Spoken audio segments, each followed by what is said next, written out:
Ndugu yangu, hapo unaponiona siko sawa.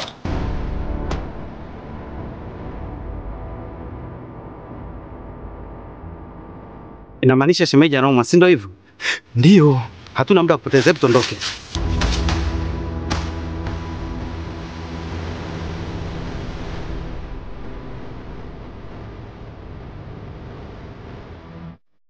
Alafu nyinyi wana kijiji, mbona mnapenda kufuatilia maisha yangu mimi? Maisha yangu mimi yanahusu nini? Mimi sitaki kusaidiwa na mtu yoyote, sitaki msaada wa mtu yoyote, nimeshasema.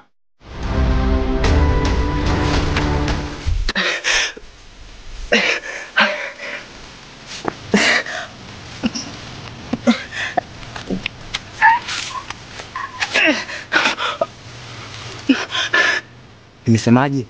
Sitaki msaada wa mtu yoyote hapa kijijini.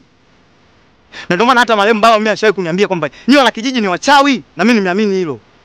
Hata ukisikia nimekufa mimi hapa, amekufa mke wangu au yeyote kwenye familia yangu, sitaki ukanyage wewe wala mtu yeyote. Ngumi ufanyaje Jezi? Kama nguvu. Kama usiondoke Jezi. Acha msiara. Jezi. Amka basi. Okay, ushamaliza? Nimeweka nukta. Ukitaka nimalize, rudia tena.